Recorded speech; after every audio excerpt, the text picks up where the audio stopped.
Buenas tardes, chicos, ¿cómo están? Buenas tardes, profe. ¿Qué dicen? ¿Ya listos? Ya viernes. Ya es la última clase de la semana. Ya el último estirón. Bueno, pues vamos a empezar el día de hoy para aprovechar el día y vamos a ver a ver si alcanzamos a ver todo lo que tenemos que ver. Bueno, primero quiero darles calificaciones de la unidad 1, ya las calificaciones finales, pero no sé si hay algún problema que las diga aquí. ¿Cómo prefieren que se las diga? ¿Que las publique literalmente o que se las diga por aquí? ¿Sí? Sí, profe, está bien, por Sí, aquí. profe, yo opino lo mismo. Bueno, se los pregunto porque después sí hay compañeros que no les gusta que sepan los demás su calificación, pero bueno. Entonces, los voy comentando bueno, voy a decirlos ahí por el nombre completo. Y Alba Morales Gustavo tiene 100. Arroyo Bolaños Axel Ernesto, 28. Carpio Valdés Montserrat, 84. Cervantes Mondragón Adrián, 100. Corona Pedrosa Jessica Cristina, 67. Cruz López Ana Melisa, 100. Cruz López Melanie Guadalupe, 100. Cruz Santos Anetzel, 100. Diego Guzmán Jorge, 100. Esquivel Nonato Ana Karen Manuela, 100. Noemí Garfias, 100. Guerrero García Enrique, 100. Jessica Guillén Trejo, 100. Alan Yair Gutiérrez Martínez, 84. Alan Yair Gutiérrez Reyes, 100. Kitsia Camila López Hernández, 100. Miriam Mora Tapia, 92. Lorenzo Antonio Morales Cruz, 100. Alexa Mari Carmen Ortega Guerra, 87. Jessica Michelle Patiño Carmona, 100. Oscar Pérez García, 100. Brisa Ramírez López, 100. María Guadalupe Ríos Mendiola, 100. Lilian Guadalupe Rodríguez Flores, 100. Y Marco Sánchez Martínez, 100. Entonces son las calificaciones que tengo. No sé si alguien por ahí tenga alguna duda o algún comentario. Ajá, ajá, Gutiérrez Martínez, Alan Yair. Gutiérrez Martínez, Alan Yair, 84. Sí, ahí, o solo que lo estoy confundiendo. Los estoy confundiendo. Es que se llaman igual. Alan Yair. Ay, sí, tienes razón. A ver, déjame checar eso rápido. Sí, es que hasta tienen el primer apellido similar. Ajá, sí, es igual. No, ahí entonces sí, una disculpa. Es al revés. Es al revés. Es 4 y Martínez, Gutiérrez Martínez, 100. Entonces ahí estaba al revés. Sí. No, no a ti. Qué bueno que me dices porque después no me había dado cuenta hasta ahorita que solo difieren en un apellido. Bueno, sí, no sé si uno se pronuncia Jair y el otro Yair, pero bueno, o los dos Yair, no estoy seguro, pero por ahí me confundí. No sé si hay alguna duda adicional. Por ahí, No, chicos. todo bien, profe. Perfecto. Pues bueno, ya pues va prácticamente esta semana vamos a tener la evaluación de la unidad 2 y la unidad 3 se va a evaluar igual que la unidad 2, va a ser ensayo, podcast y mapa metabólico, que obviamente ya eso se los voy a poner para que los entreguen. No sé si vean prudente que sea regresando de las vacaciones de Semana Santa o durante la semana, no sé cómo ustedes se sientan de trabajo o durante las vacaciones. Sí, ya regresando, profe. ¿Sí? Para que se vayan a la playa a gusto, ¿verdad? Para ir a gastar la beca en paz. Para ir sin pendientes, a gastarse la beca, que hagan el ensayo en la alberca. No, pues Se moja. ¿verdad? Ojalá. Yo también ando pensando poner aquí comprar unas de esas inflables y ponerla aquí en la azotea, aunque sea, ya para agarrar poquito más de color, ¿verdad? Aquí, tomando el sol, echando, pues un agua fresca, hombre, porque nada de alcohol en estos días. Bueno, entonces, si no hay dudas, bueno, que quedamos al Cárcamo, ¿verdad? Irnos allá al Cárcamo. O sea, ahora, ¿quién es su tutor? ¿Quién es el tutor de ustedes? ¿O tutora? Rubén. Rubén, pues hay que ponernos de acuerdo con Rubén para que nos organice un viaje allá a la República Hermana del Cárcamo, ¿verdad? Entonces, pues bueno, chicos, pues vamos a empezarle para, para tratar de avanzar hoy, que hoy tenemos que ver cosas muy interesantes de la glucólisis. Justamente yo tengo por ahí unas prácticas de laboratorio en la unidad 5 y unidad 6 programadas. Justamente ayer estaba pensando cómo le vamos a hacer con eso. Pero pues para que más o menos ustedes vayan pues hay muchas cosas que incluso no, vamos a ver cómo evoluciona también esto, no sabemos también, justamente las pusimos con el maestro Irving al final de la materia por si hubiese la posibilidad de que esta situación de la pandemia mejorara. No sabemos cómo se va a poner ahora con la Semana Santa. Entonces, pues vamos a ver alternativas de poder hacerlo y vemos a ver cómo podemos llevar a cabo esas prácticas de alguna u otra forma, ¿verdad? Ya que no podemos, pues sí, ahí nos llevamos unas pipetas al Cárcamo para medir el volumen, aunque sea. Bueno, chicos, entonces nos habíamos quedado en la última clase. Habíamos visto esta relación del 1,3-fosfoglicerato, cómo el 1,3-fosfoglicerato se puede unir a la hemoglobina y al unirse a la hemoglobina, pues nos puede dar como por allí un efecto, al unirse a la hemoglobina, impide que la hemoglobina tenga cierta, por llamarlo de una forma, atracción hacia el oxígeno, disminuyendo la cantidad de oxígeno, y esto se veía con algunas cepas, con algunos eritrocitos que tenían mutaciones, por ejemplo en la hexocinasa o en la piruvato-cinasa. Entonces nos quedamos en la transformación de 1,3-bifosfoglicerato a 3-fosfoglicerato, y después esta mutasa que nos hacía el cambio de 3-fosfoglicerato a 2-fosfoglicerato, que recuerden en el mecanismo, no era el mismo grupo fosfato el que pasaba, sino era un grupo fosfato diferente y teníamos una fosfoenzima por ahí. Eso fue el último que vimos. Nos quedábamos, por lo tanto, en la formación de 2-fosfoglicerato. El 2-fosfoglicerato, después nos vamos a dar cuenta que el 2-fosfoglicerato puede sufrir otra modificación, puede irse hacia la formación de un aminoácido. El 2-fosfoglicerato se utiliza más adelante, no, perdón, es el 3-fosfoglicerato, si no mal recuerdo. No me acuerdo cuál de los dos es, pero creo que es el 3-fosfoglicerato, que sufre un detour por ahí que se va a la formación de serina, y ya la serina se puede ir a la formación de un chorro de compuestos. Entre estos compuestos es parte esencial de la formación de colina. La colina es por llamarlo así, un grupo funcional que se une a los ácidos grasos y que es muy importante en la formación de ácidos grasos derivados de los esfingolípidos, que son ácidos grasos que lo que hacen es como recubrir las neuronas para evitar que existan cortocircuitos en las señales eléctricas, en la sinapsis, en las neuronas. Entonces, por ahí la glucólisis también va a ser importante en la síntesis de estos compuestos de alguna u otra forma. Pero eso lo vamos a ver más adelante.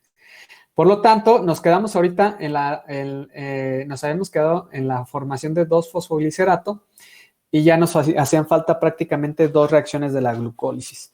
La siguiente reacción de la glucólisis es la transformación por una enolasa del 2-fosfoglicerato a otra molécula que va a ser muy importante, no solamente para la glucólisis, sino para la gluconeogénesis, porque a partir de ahí es que vamos a iniciar la gluconeogénesis a partir del oxalacetato, que es la formación de fosfoenolpiruvato. La enolasa me va a formar un doble enlace, me forma este doble enlace que entre el carbono 2 y el carbono 3, hidrolizando, va a salir agua, va a ser una reacción de hidrólisis, sale agua, y esta enolasa me va a permitir obtener este doble enlace. Obviamente, no sé si recuerdan de sus clases de química, la reactividad, tenemos sustancias que se vuelven más reactivas. El hecho de que yo haga aquí un doble enlace, que yo tenga un doble enlace, es una preparación de la molécula para aumentar su reactividad. No sé si recuerdan de sus clases de química que tenemos los enlaces simples, que son los enlaces sencillos, que son los enlaces sigma, que son sumamente estables, y el doble enlace o el triple enlace viene formado por conformaciones electrónicas diferentes, configuraciones electrónicas diferentes, y se llaman enlaces de tipo pi. Los enlaces de tipo pi tienden a tener electrones que son más fáciles de secuestrar, son más fáciles de reaccionar. Estos electrones que se encuentran en la capa energética más externa son más fáciles de que reaccionen. Es por eso que las sustancias que tienen dobles enlaces o muchas de las moléculas que tienen dobles enlaces son más fáciles o son más reactivas. Y esto recuerden, tal vez quizás hace ya un rato, pero por ejemplo, los compuestos, los hidrocarburos que son saturados, que tienen enlaces sencillos, son menos reactivos que los alquenos. Los alcanos son menos reactivos que los alquenos y los alquenos son menos reactivos que los alquinos. Las sustancias más reactivas son los alquinos y eso tiene que ver con los enlaces sigma y los enlaces pi, que nosotros lo vemos en este fundamento bioquímico, ¿no? Entonces, ¿cómo se lleva esta reacción por la enolasa para preparar este grupo enol? Esto comienza, algo importante, aunque no lo mencionen aquí, esto es importante porque no es parte de la función tal cual enzimática, es decir, la enzima puede funcionar sin magnesio, pero el magnesio es importante para enmascarar las cargas negativas que tiene el 2-fosfolicerato. Entonces, aquí no se toma, por eso aquí no se pone magnesio, aquí no le ponen magnesio como en otras reacciones que sí se pone el cofactor. Por ejemplo, en esta reacción sí se pone que tiene magnesio, pero en este caso no se pone magnesio porque la enzima no necesita tal cual del magnesio para funcionar, sino como que es una relación que incluso puede ser con cualquier ion divalente positivo, puede ser manganeso, pueden ser otro.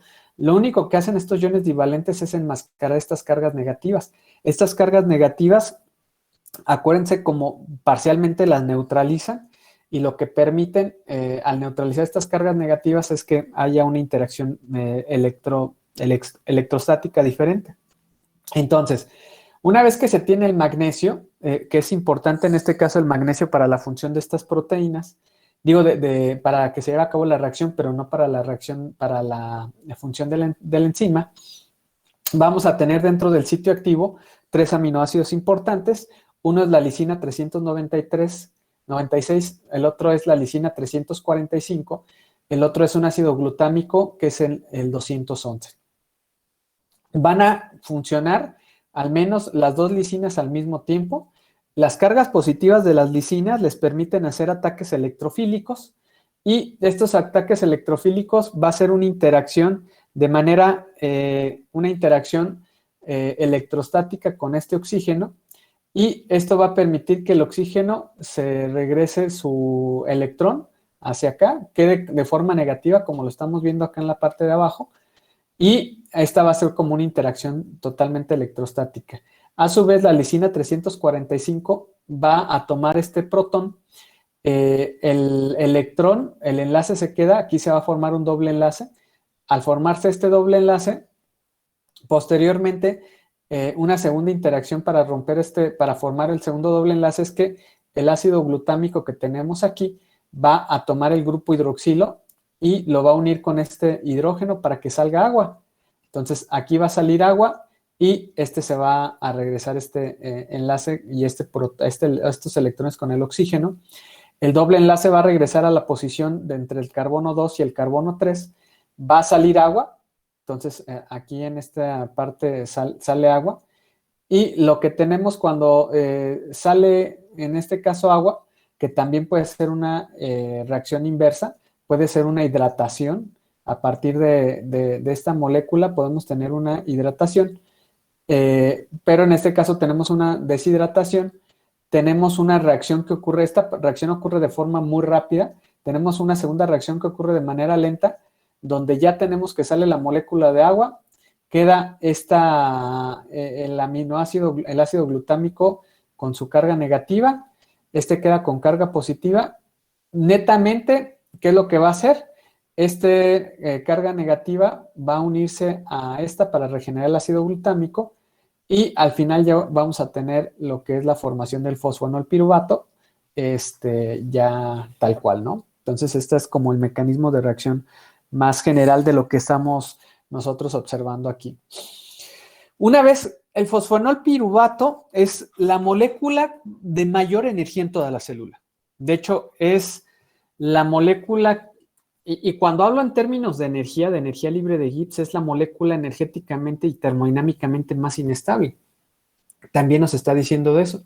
¿Por qué será una molécula tan inestable? Pues veamos, analicemos su estructura química. Tengo un grupo fosfato, que los grupos fosfato, acuérdense que a las moléculas orgánicas les estorban, las hacen energéticamente inestables.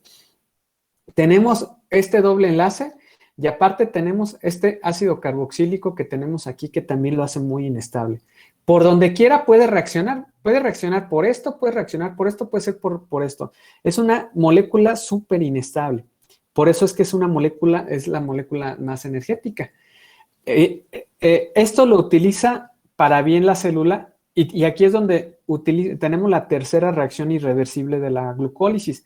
La primera reacción irreversible es la reacción 1, la segunda reacción irreversible es la reacción 3 y la última reacción irreversible es la reacción 10, que es la conversión de fosfoenolpiruvato por la piruvato-sinasa a piruvato, ¿sí?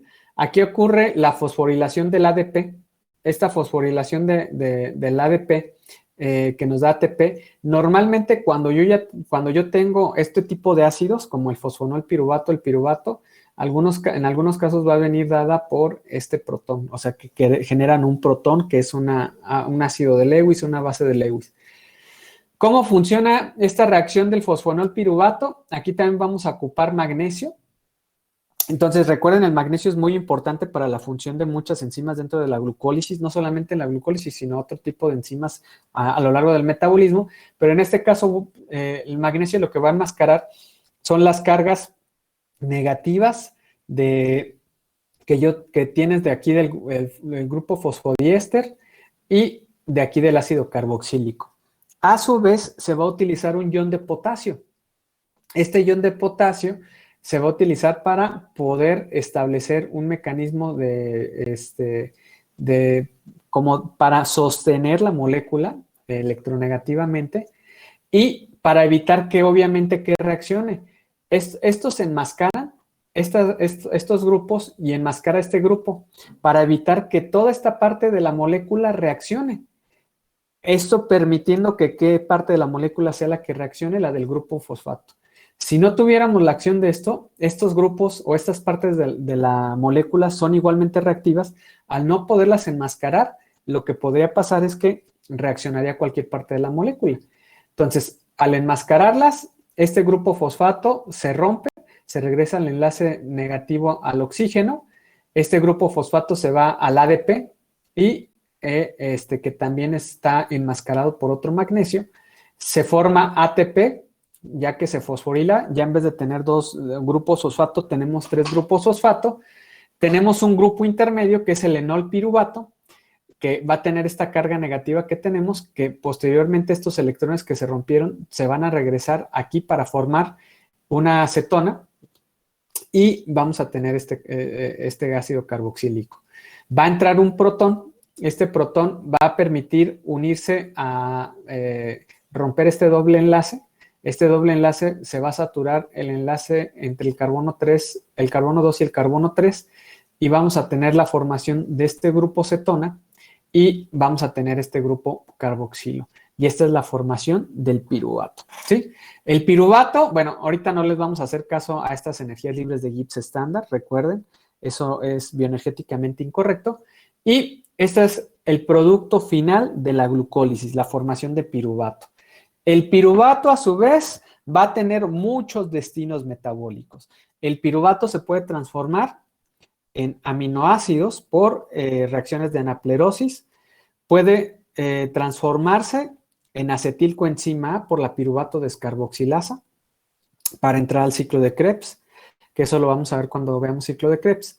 Se puede transformar en lactato por fermentación láctica, se puede transformar en etanol por la fermentación alcohólica, se puede transformar en acetato por la transformación de etanol y lactato a su vez.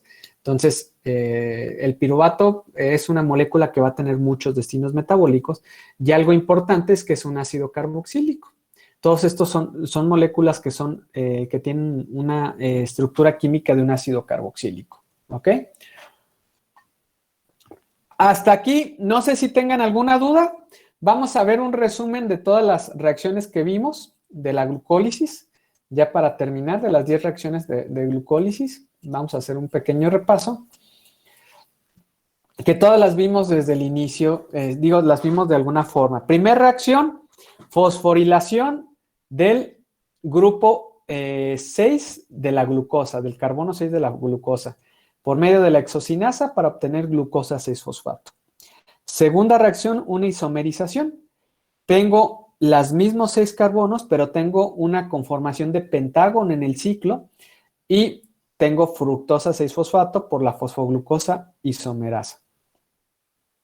Tercera reacción, tenemos la fosforilación del carbono 1 de la fructosa por medio de la fosfofructosinasa para obtener fructosa 1,6-bifosfato.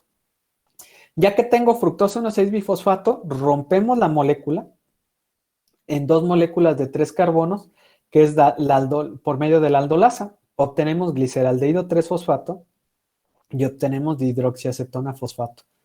De aquí tenemos una quinta reacción, que es la conversión de dihidroxiacetona fosfato a gliceraldehído 3-fosfato, por medio de la triosa fosfato isomerasa. ¿Ok? Sexta reacción, tenemos la primera inversión de NAT oxidado en la glucólisis. Este NAT oxidado lo utiliza la gliceraldehído 3-fosfato deshidrogenasa para oxidar lo que es el gliceraldehído 3-fosfato para obtener 1,3-bifosfoglicerato. ¿Sí? Se obtiene esta molécula de NAT reducido y del 1,3-bifosfoglicerato se obtiene el 3-fosfoglicerato por medio de la fosfoglicerato sinasa y obtenemos la primera formación de ATP. ¿Sí?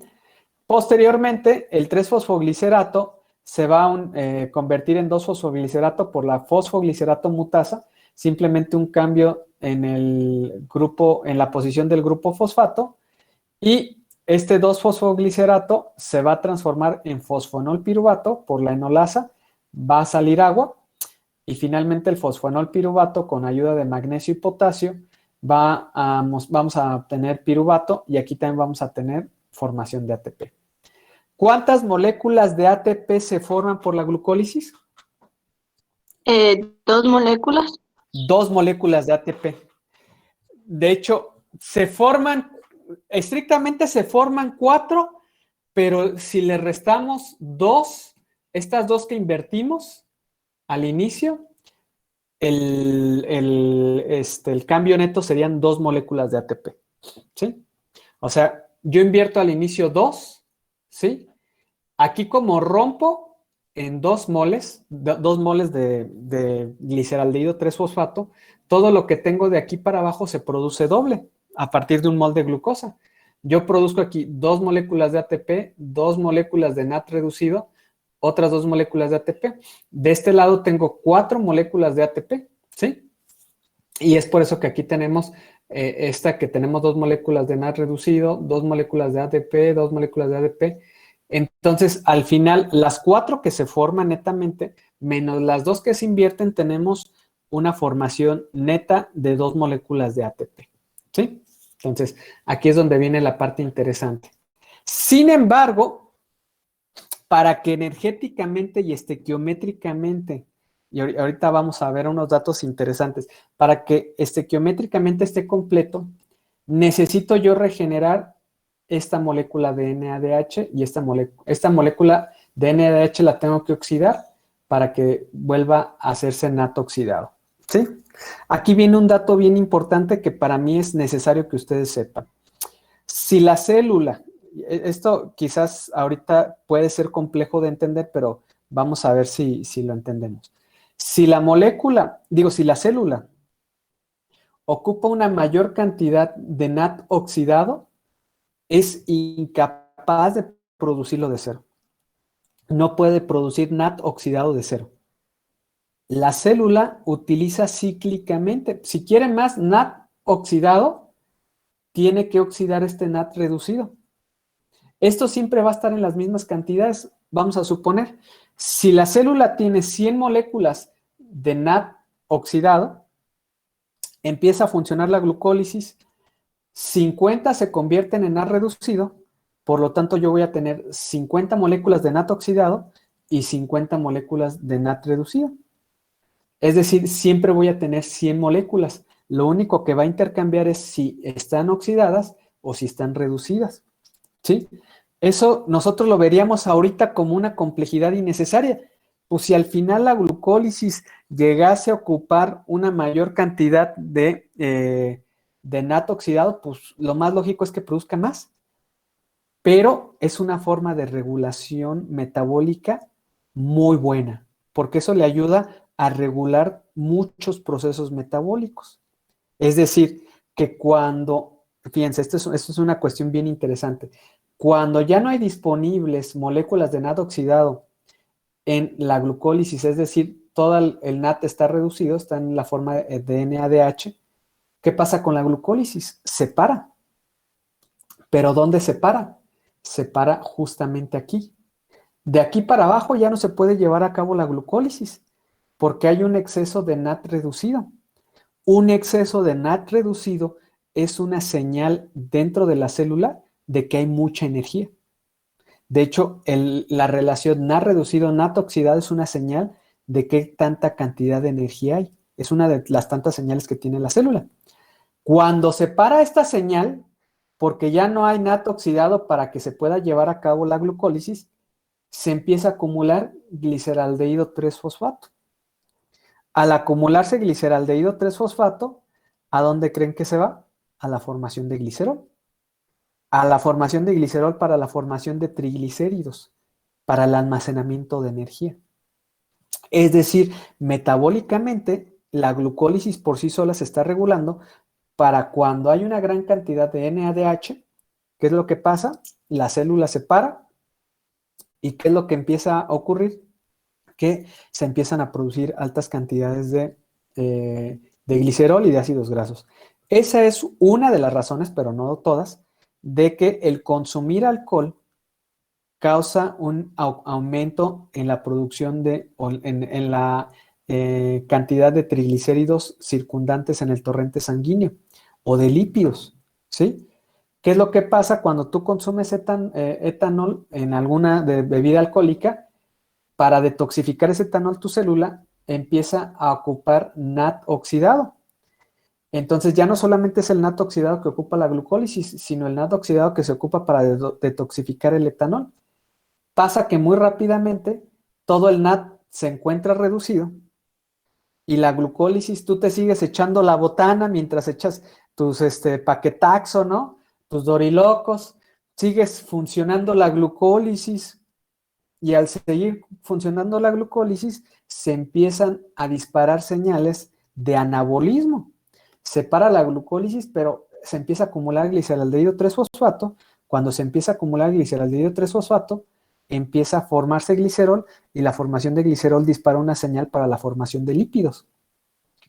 Es por eso que las personas que consumen, normalmente no sé si les ha pasado que en alguna cita médica o que en alguna cuestión, no sé si, no estoy seguro que ustedes son muy jóvenes que les pase eso, pero bueno, que ya cuando son bebedores de tiempo como José José, y es común que se encuentren con dislipidemias estas personas, aunque sean personas muy delgadas o que sean personas que físicamente no se vean que tienen sobrepeso o obesidad.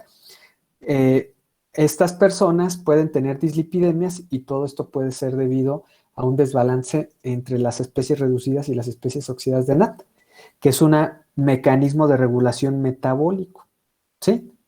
Entonces, ¿cómo hace la célula para regenerar este NAT? Es decir, que se vuelva a oxidar.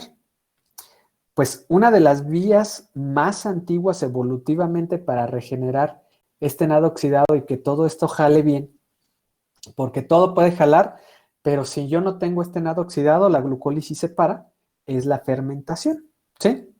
Entonces, no sé si hasta aquí sí se entiende esa parte de cómo estas moléculas funcionan en relación, cómo siempre va a haber 100 moléculas de NAT oxidado más NAT reducido y ese valor no va a cambiar, simplemente va a cambiar cuántas van a estar reducidas y cuántas van a estar oxidadas. Exactamente igual funciona el ATP.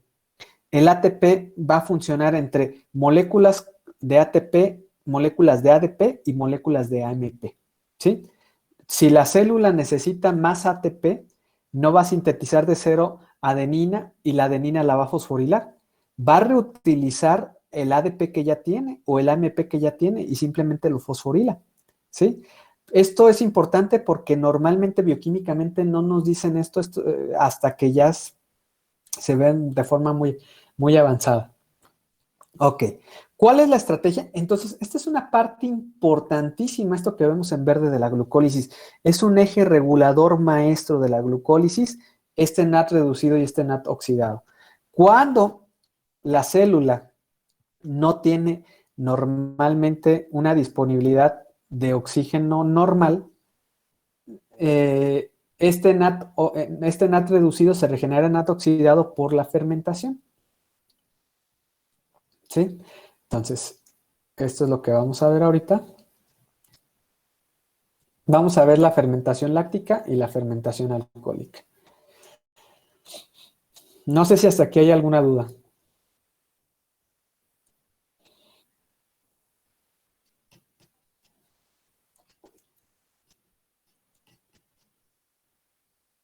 Ok, de hecho me gusta más cómo se ve, lo voy a mostrar en el otro libro, que este es el Strayer, me gusta más cómo lo ponen de manera global, justamente lo que les estoy diciendo. Es este esquemita, esta parte que tenemos aquí a la izquierda, no sé si se ven, ¿se ve bien o se ve muy chiquito? A ver, déjenme lo hago más grande. Ahí está. Esta es justamente la parte que les digo. Que para que se lleve la glucólisis tiene que ingresar NAT oxidado y sale NAT reducido. En condiciones, este proceso yo lo tomo con pincitas porque no es bioquímicamente de todo cierto, pero vamos a suponerlo así. Se dice que la fermentación solamente ocurre cuando no hay oxígeno. Eso no es verdad. La fermentación también puede ocurrir cuando hay oxígeno. Pero normalmente cuando no hay oxígeno o cuando el oxígeno, de hecho la condición más correcta de decirlo es cuando hay hipoxia, que es que hay poco oxígeno, la célula utiliza como vía de regeneración de NAT oxidado la fermentación, ¿sí? Porque normalmente esa regeneración del NAT oxidado, cuando hay oxígeno, ocurre por la fosforilación oxidativa o por lo que nosotros conocemos como respiración mitocondrial. Pero cuando no hay oxígeno o es muy bajo el oxígeno, la célula decide a cabo llevar la fermentación alcohólica. Ahorita les voy a decir algunos casos donde eso no es verdad, que vuelven un poquito más complejo el entendimiento de la glucólisis, pero bueno, espero que me lo entiendan porque es muy interesante. Entonces, ¿qué es lo que hace la célula para regenerar el NAD oxidado? Pues convierte el piruvato en lactato. Para convertir el piruvato en lactato, el piruvato se reduce. ¿Quién lo reduce? El NADH. Y cuando se reduce el NADH, cuando reduce el piruvato, se oxida esa misma molécula generándonos NAD oxidado. Y en esa reacción de óxido-reducción, regeneramos este NAD oxidado que va a hacer que siga funcionando la glucólisis y me va a formar lactato. Estequiométricamente, la fermentación es una ruta metabólica perfectamente acoplada a la glucólisis. Las mismas moléculas de NAD oxidado que produce la fermentación son exactamente las que ocupa la glucólisis. Y esta es una ruta bastante antigua en la evolución de las células y de hecho se dice que es de las primeras formas de producción de energía y la formación de ATP por medio de la glucosa hasta lactato, hasta etanol, se conoce como fosforilación a nivel sustrato y es una forma de generar energía. ¿Sí? ¿Cuántas moléculas de ATP yo genero por fermentación a nivel sustrato? Genero 2 moléculas de ATP. ¿Cuántas moléculas de ATP, que es lo que vamos a ver en la siguiente unidad, genero cuando el piruvato se va a la respiración mitocondrial que tiene que pasar por ciclo de Krebs? Genero de 33 a 36 moléculas de ATP. Es decir, estoy generando 18, en promedio, 18 moléculas más, 18 veces más moléculas de ATP.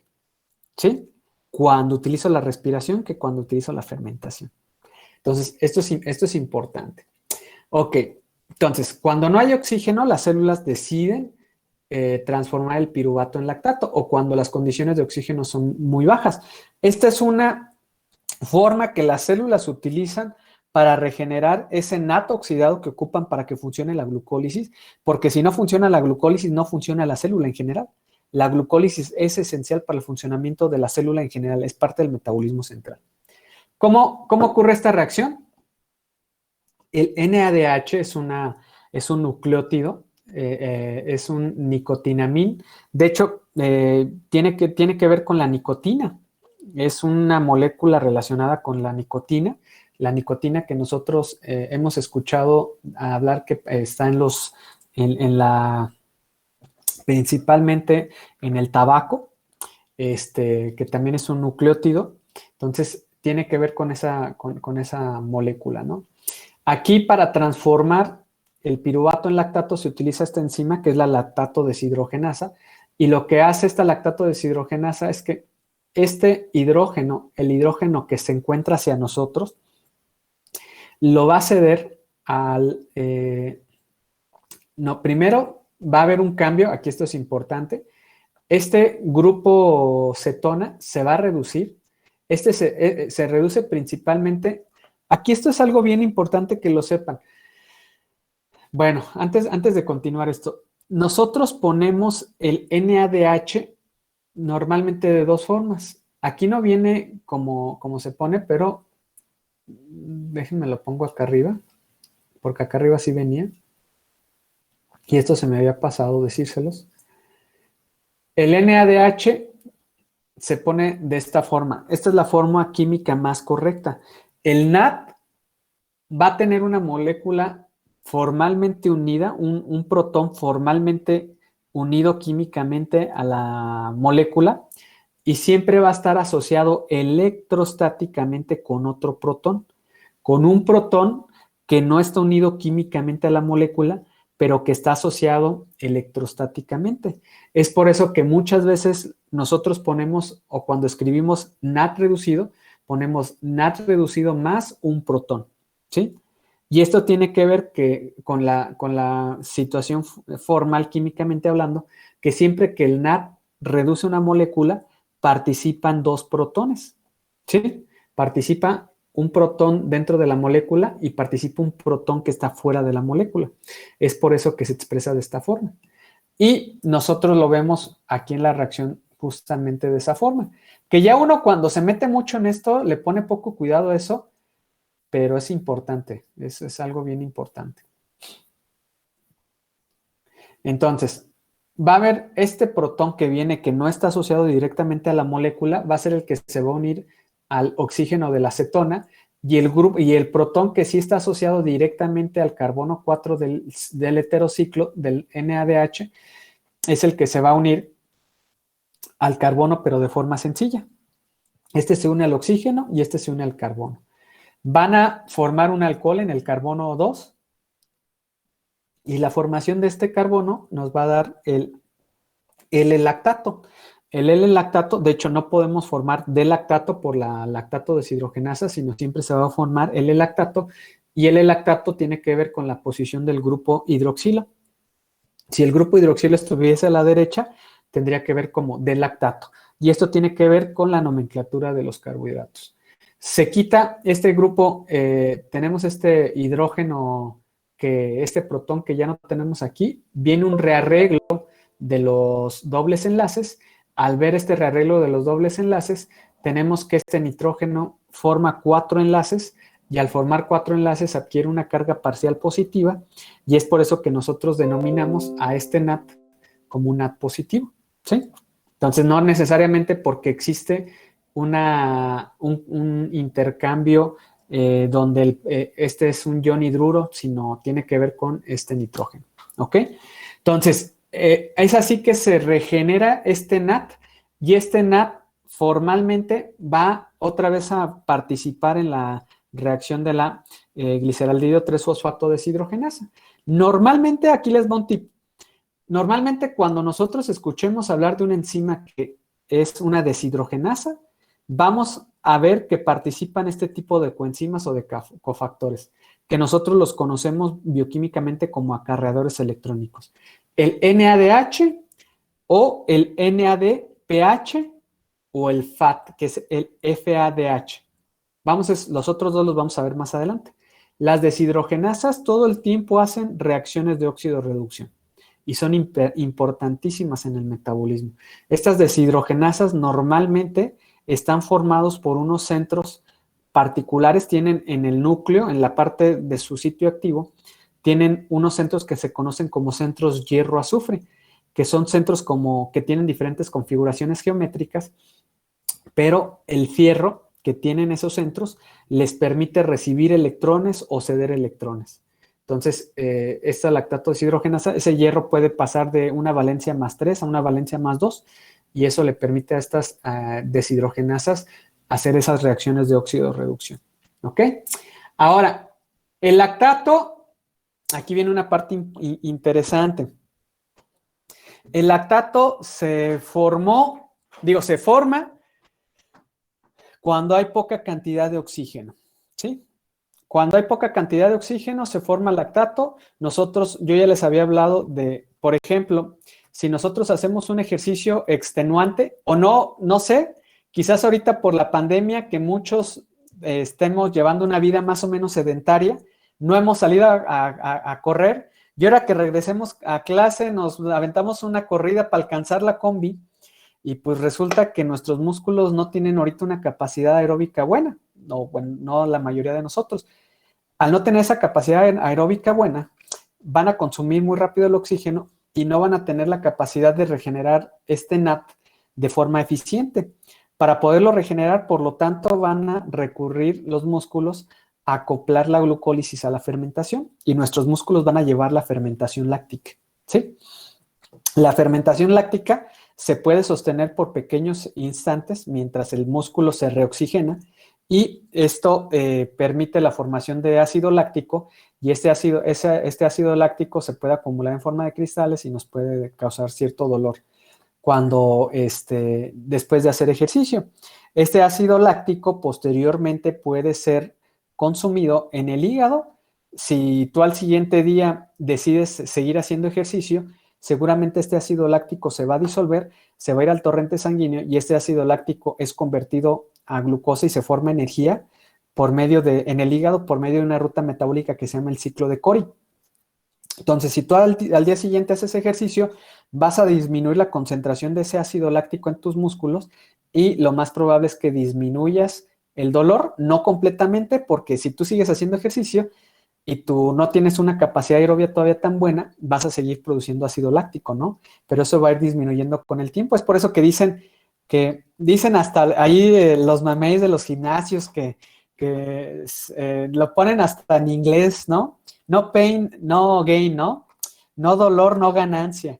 Y pues bueno, tiene que ver me imagino que cuando los mameis, no sé si sepan de la glucólisis y de la fermentación láctica, pero ya ustedes cuando vean ese refrán de no pain, no gain, van a inmediatamente a trasladarse a la glucólisis y a la fermentación alcohólica, al ácido láctico y todo eso, ¿no? El primer día, sí. Yo era mamey. No era mamey. Iba al gimnasio, que es otra cosa. Justo hace un año, cuando empezó la pandemia, dejé de ir.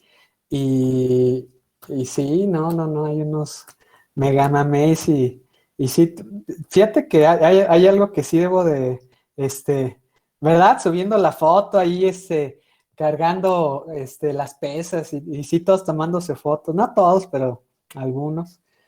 Este, y todos son muy buenos, don't give up, exactamente. Son muy buenos para los consejos nutricionales, ¿eh? Todos, no, pues es que, no debes de comer esto, yo esto lo debes de comer así. Hoy toca pierna, exactamente. Entonces, todo esto para los que les gusta hacer ejercicio le van a hallar sentido, ahora que vayan a hacer ejercicio y ya cuando los megamames los quieran o las quieran, no sé si también, estoy seguro que también existen chavas que le meten duro, entonces que los quieran o las quieran impresionar, pues ya ustedes sepan bien cómo está el show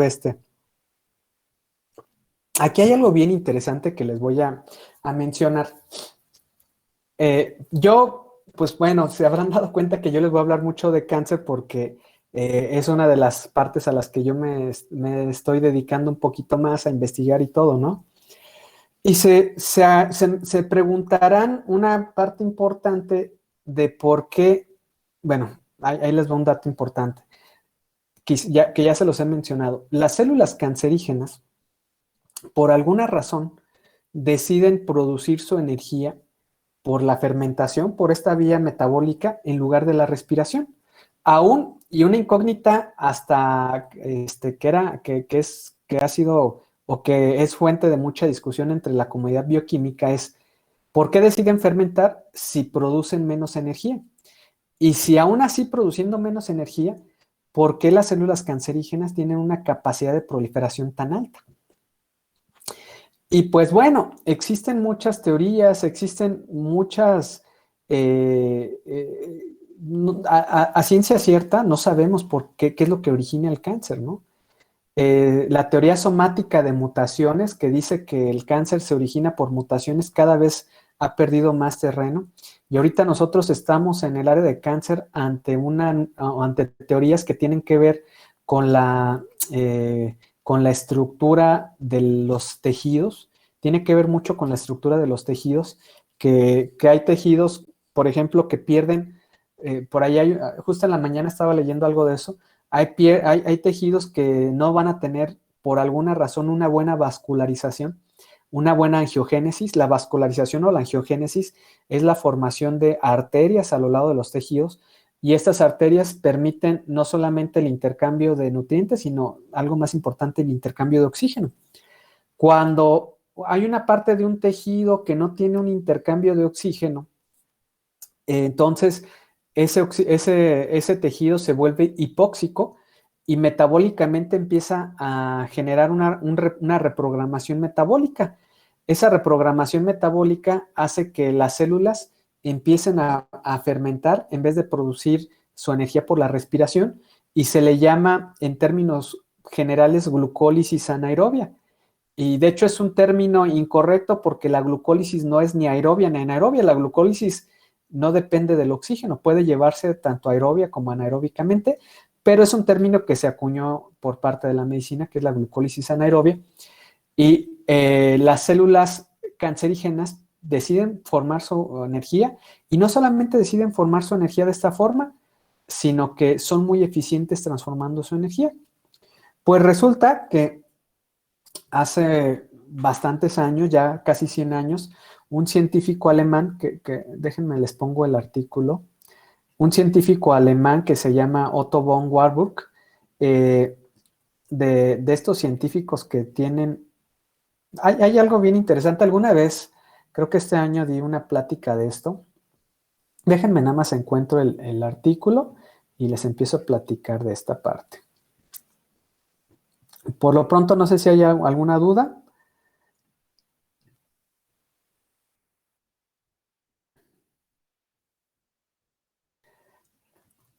Ok, bueno, este es el artículo. Creo que sí es este.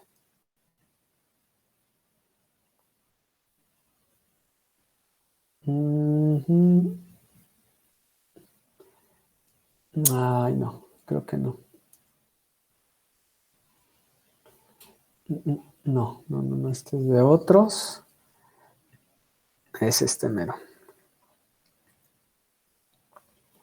Es un científico que, pues bueno, propuso en los años 1920, propuso que la formación de los tumores o de las células cancerígenas se debía a una disfunción de las células para producir el ATP por medio de la respiración y que decidían producir el ATP por medio de la fermentación láctica. Él pues, hace un chorro de tiempo, aquí viene algo bien importante que no me gustaría, es un tema bastante interesante, pero no me gustaría meterlo. Hay algo bien interesante que uno no se da cuenta hasta después. Otto Warburg era una persona que convivía o que convivió con un chorro de personas muy destacadas, con una historia científica muy importante. Convivió con Emil Fischer, que fue premio Nobel de Medicina. Otto Warburg fue también premio Nobel de Medicina. Él recibió consejos, su familia estaba algo arraigada o tenían relación con Albert Einstein en la Alemania prenazi.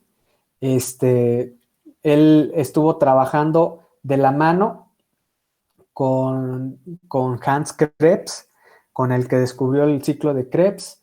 Estuvo trabajando con su papá, era un físico muy importante en la Alemania, o sea, era científico también ya muy importante. Él estuvo trabajando les digo, él fue alumno de Emil Fischer, que fue premio Nobel de Química en 1902. Estuvo trabajando con Krebs, estuvo trabajando por ahí con otros premios Nobel. Este era su laboratorio de Warburg. Si se fijan, su laboratorio, nosotros, en general, el laboratorio del TEC tiene equipos más sofisticados de lo que pudiese tener él en aquel tiempo en el laboratorio, ¿no? Esto yo se los comento siempre, me ha tocado dar pláticas de este tipo en algunos congresos y yo siempre les digo a los chicos, hay dos cosas importantes. La primera cosa importante es que me ha tocado mucho que en el TEC, no me lo vayan a tomar ustedes en particular, pero en algunos casos, de ustedes yo no he escuchado nunca algo así, se quejan de que, pues hay poco material, o poco esto, poco lo otro. Y yo les digo, sí, estoy de acuerdo, siempre hay que levantar la voz, siempre hay que hacer todo esto, pero puede ser dos personas, puede ser la persona que te la pasas quejando y te la pasas sin hacer nada. Y la palabra queja hasta puede sonar mal, ¿no? Que la pasas pidiendo lo que es necesario y sin hacer nada, gastando tu energía en pedirlo. O puede ser el otro tipo de persona que levanta la voz y que aún así hace lo que sea necesario con lo que tiene. Entonces, ¿qué tipo de persona decide ser? La que vas a tratar de estarte quejando toda tu vida de que no tienes y no vas a poner manos a la obra, o que vas a llamar, vas a decir, no tengo lo que quiero, pero aún así con lo que tengo voy a trabajar. Y yo siempre les doy un ejemplo a los chicos. y sobre todo a los que me ha tocado, sobre todo en la primera generación de bioquímica me tocó, porque literalmente cuando yo llegué al TEC, que me tocó dar la clase de la primera generación hace 11 años, no había ni material ni cristalería, el laboratorio estaba literalmente abandonado, no se llevaba, no había ni reactivos, con eso les digo todo. Ahorita pues ha crecido muy bien, hasta podemos hacer a cabo investigaciones, hemos publicado a nivel internacional esas investigaciones. Como sea, hemos estado trabajando y compitiendo con algunos grupos, y pues ahí estamos en la, pues chambeando, ¿no? Limitados, pero chambeando. Y yo siempre les decía, si te doy todo lo que tenía, en aquel tiempo yo les decía, todo lo que tenía Luis Pasteur en su laboratorio, ¿crees generar una vacuna contra la rabia? Y él tenía material fabricado por él. El equipo más sofisticado que tenía en su laboratorio era un microscopio. No tenía espectrofotómetros, no tenía autoclaves, tenía ollas express. Y ahora la otra pregunta que yo también les hago y que hago actualmente es, si tú tuvieses el mismo equipo que tenía Warburg en 1931, que si se fijan son unas ollas como de caldo y no tienen ningún equipo electrónico, ¿serían capaces de saber por qué las células cancerígenas se vuelven cancerígenas? Entonces, las limitantes, las barreras las tenemos aquí. Normalmente las tenemos aquí. Y estas barreras que tenemos aquí también tienen que ver con nosotros, como nosotros que los formamos a ustedes. Porque nosotros normalmente les ponemos esas barreras. Les decimos es que no se puede, si no tenemos esto no se puede, si no tenemos lo otro no se puede. Y en México sí existe una barrera que es muy importante científicamente. Esa barrera es que, desafortunadamente, una de las herencias de la colonización española era que los españoles no hacían ciencia. Los españoles estaban muy metidos en la religión, pero no hacían ciencia. Es más, eran la civilización, por llamarlo de una forma, menos avanzada científicamente en esa Europa. ¿Qué es lo que pasó? La Latinoamérica no heredó esa cultura científica cuando los británicos llegan a Estados Unidos. Ellos traen una cultura científica muy arraigada. Ellos tenían universidades que ahorita son universidades que tienen 800, 900 años. Hay universidades que siguen funcionando donde estudió Newton, donde estudió Darwin, donde estudiaron estas personas. Llegan y trasladan esa tradición científica a los gringos. Los gringos adoptan esa tradición científica y los gringos es más, de los padres de la independencia de los Estados Unidos, Benjamin Franklin era un científico. Aquí en México, la tradición científica, ellos tienen tradición científica desde 1700, 1600. Aquí en México, la tradición científica importante viene de 1950 para adelante. Es decir, nosotros estamos cientos de años retrasados científicamente en tradición científica. ¿Qué es lo que pasa?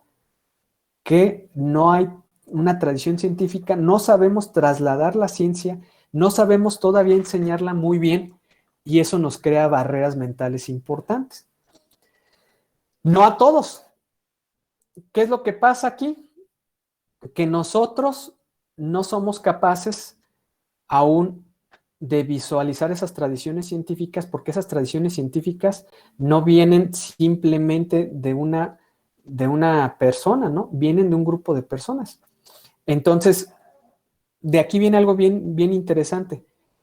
Otto Warburg no es una persona que por sí solo adquiere su forma de pensar. Estaba arropado por una comunidad científica importante, por Krebs, por Emil Fischer, por su papá, por estos bonos científicos culturales que tenían. Como él, Albert Einstein, como él hay muchos casos de este tipo, ¿no? Es por eso que en nuestra época, en este momento es tan importante que hablemos de ciencia en nuestro país, generar esa cultura científica, hablar de ciencia y vislumbrar todos nuestros aspectos de la vida de otra forma y no autolimitarnos. Yo les decía a unos chicos de una universidad que es muy prestigiosa, yo les decía, ustedes se quejan de por qué no tienen los recursos o no tienen el acceso. Nosotros en el TEC tenemos menos acceso y estamos haciendo más con menos. ¿Por qué? Porque lo más importante no es lo que tienes, es lo que sabes, lo que quieres hacer y cómo lo quieres hacer. No vas a ser la mejor universidad si tienes el cromatógrafo que hace espectrometría de masas acoplado a... No. Si tú sabes contestar preguntas de forma adecuada, eso es lo más importante en la cultura científica. Y importa menos cómo las puedas contestar, porque tú hayas la forma de contestarlas.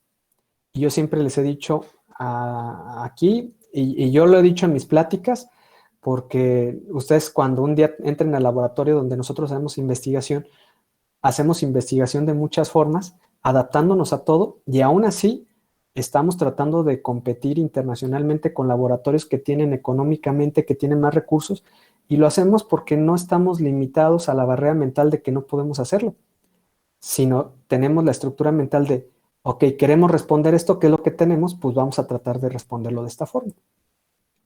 Entonces, esto yo se los comento, pues tal vez, no, o sea, no porque yo piense mal de ustedes ni nada, sino como una anécdota, ¿no? Como una forma diferente de ver esto. Y justamente dice ahí Marcos, nuestros antepasados se curaban con plantas. Existe en el año 92 o 89, no me acuerdo, cuando vino por primera vez el Papa Juan Pablo II, le regaló a México, regresó un códice que se llama el Códice de San, no me acuerdo, de hecho yo lo tengo aquí. Este códice fue hecho por un monje franciscano que se encargó cuando llegó aquí a México de pedirles justamente a los curanderos de los aztecas que le dijeran cómo mantenían su salud, ¿no? Como existía la barrera lingüística, lo que hicieron los aztecas era que les dibujaban las plantas y a sus propias palabras, por ejemplo, decían, esta planta ayuda a curar el mal del rayo y el mal del rayo es esto y esto y esto.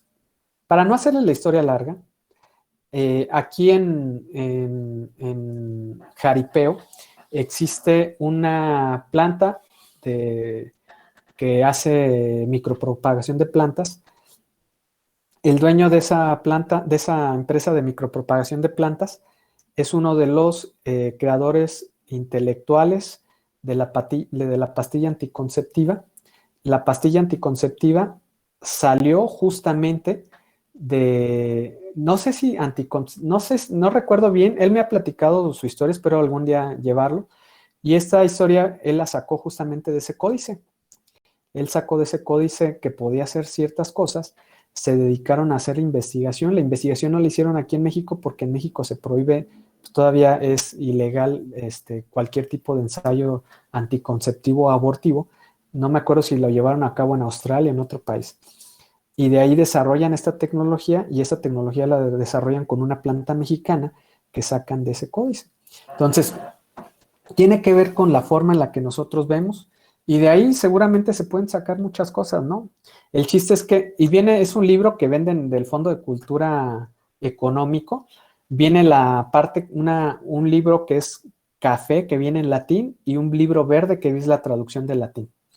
Entonces, es una de las formas de verlo. Entonces, más o menos, esto se los platico, pero bueno. Después me desvío mucho de esto, chicos, discúlpenme. Ya me pongo a hablar de cosas que quizás ni son tan interesantes. Pero bueno, ¿a qué iba con Otto Warburg? El códice badiano, exactamente, ese mero, es el códice badiano. No iba a decir badiano porque no me acordaba si era ese o no era ese. Entonces, si algún momento lo obtienen y les interesa, de ahí han sacado algunas cosas interesantes.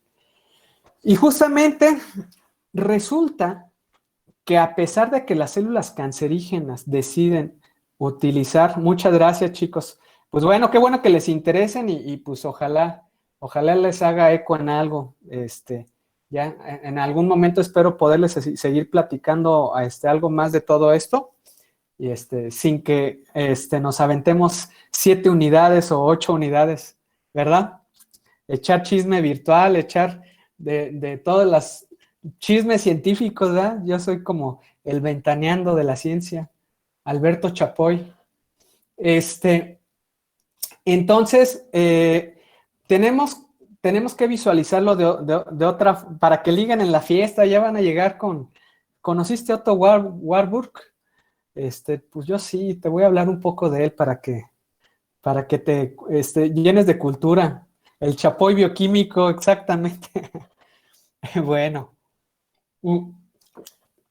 a lo que voy con esto es, las células cancerígenas producen menos cantidad de ATP por la glucólisis como cualquier otra célula, pero en términos de tiempo producen más ATP que una que una célula que respira. Esto es bien interesante. Esto es justamente lo que pone aquí Otto Warburg. Por ejemplo, pone, en el tiempo que le toma a una célula normal producir 36 moléculas de ATP por molécula de glucosa, una célula de cáncer puede producir 56 moléculas de ATP de 11 de glucosa, mientras que una molécula de cáncer anóxica genera 26 moléculas de ATP de 13 de glucosa. Estas son las 2 moléculas de ATP que puede producir por cada molécula de glucosa por la fermentación, 26. ¿Qué quiere decir? Nosotros llegaríamos a pensar que las células cancerígenas tienen un déficit de ATP porque producen su energía solamente produciendo 2 moléculas de ATP. Pues resulta que compensan esa baja producción de energía consumiendo más glucosa.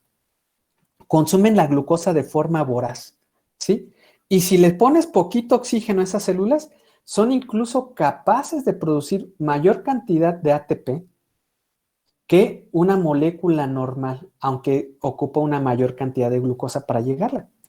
Esa es una de las claves importantes en el éxito en la proliferación de las células cancerígenas, que a pesar de que producen una menor cantidad de ATP, en unidad de tiempo pueden producir una ligera menor cantidad o incluso una mayor cantidad de ATP, ¿sí? Y esto no tiene que ver con términos brutos de cantidad, tiene que ver con términos de cuánta glucosa puede ser metabolizada por unidad de tiempo. Y aquí es donde cobra sentido la parte de que las células cancerígenas comen más. Son células que le quitan su alimento a los tejidos aledaños y pueden sobrevivir en condiciones mucho más extremas. Es por eso que proliferan. Entonces, esto lo descubrió ya hace casi 100 años Otto Warburg y ahorita sigue siendo una de las rutas. Aquí este es el de los equipos que él utilizaba y sigue siendo una de las rutas más importantes para describir el cáncer. Dice por ahí Alan, justamente esa es una pregunta bien interesante. Un cáncer benigno, literalmente son células tumorales, pero que no tienen la capacidad de invasión. Es decir, que por alguna forma se encapsulan, de alguna forma no se reprograman para que sigan creciendo de forma indefinida y pueden quedar pues en una hiperplasia, que es un tejido, pues ahora sí que un pedacito diferente. Hay diferentes tipos de cáncer benignos, pero todas las cualidades de los cánceres benignos es que no tienen la capacidad de invasión. Se quedan en un pedacito y puede ser que lo más probable es que ya no crezcan o que hayan crecido de un tamaño determinado y ya no tengan las condiciones.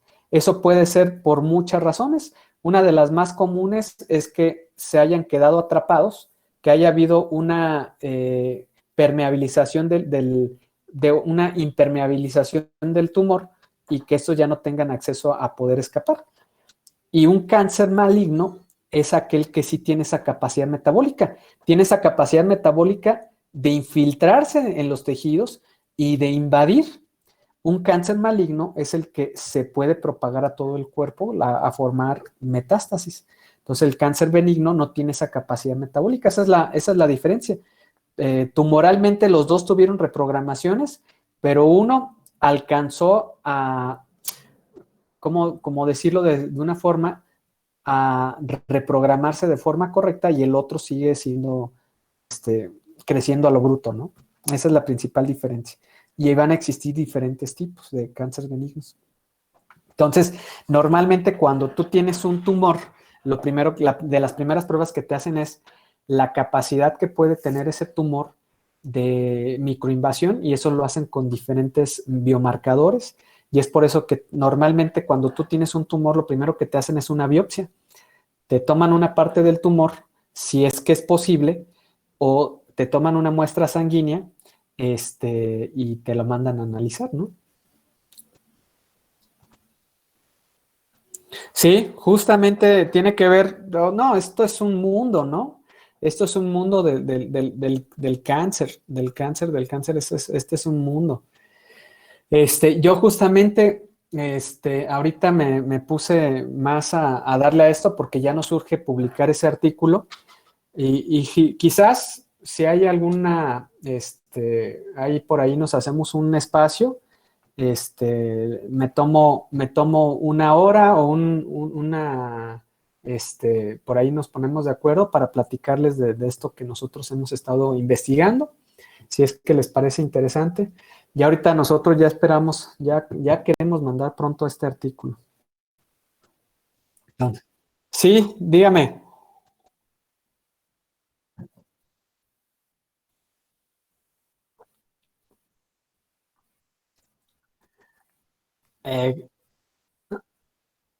Justamente, ese es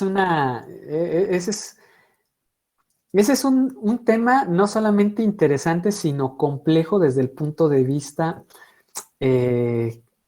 no bioquímico, sino fisiológico, ¿no?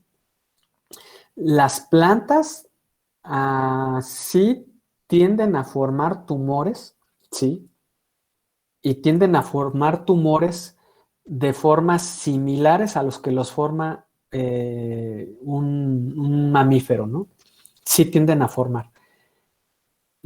Existen varias formas en las que pueden formar tumores, pero una de las formas más comunes de formar tumores es por infecciones. Esa es de las más detalladas. Existe una infección por un organismo que se utiliza, de hecho, biotecnológicamente, que es Agrobacterium tumefaciens, que este bicho, esta bacteria, cuando infecta a la planta, empieza a dar señales hormonales de fitohormonas, pero estas fitohormonas para que crezca la planta. Pero esta es una infección bien interesante. El organismo empieza a dar estas señales de fitohormonas para que la planta crezca, pero crezca con tejidos no diferenciados, porque Agrobacterium tumefaciens se alimenta de esa biomasa.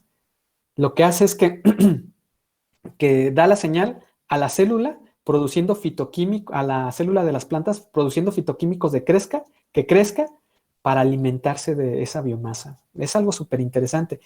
De hecho, si ustedes ponen atención, pueden encontrar en algunos árboles la formación de tumores que pueden ser por infecciones o pueden ser por otra parte, que normalmente son más visibles en los troncos, y en los troncos se ven como formaciones de nudos que no son parte de que haya habido una rama ni nada, sino es la formación de una bola, literalmente. ¿Cuál es la cuestión en este aspecto?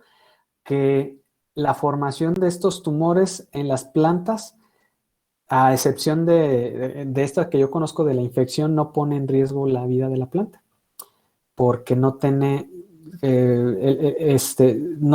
tal cual un sistema de funcionamiento pluricelular como nosotros lo tenemos. Pero debe de haber casos. Yo obviamente no soy tan experto en la parte de plantas y esto se los digo porque conozco un doctor que me dio clases que trabajaba con esto, que puede haber algunas formaciones tumorales que sí pudiesen, me imagino, poner en riesgo a las plantas. Sí, se ve, sí es más o menos común.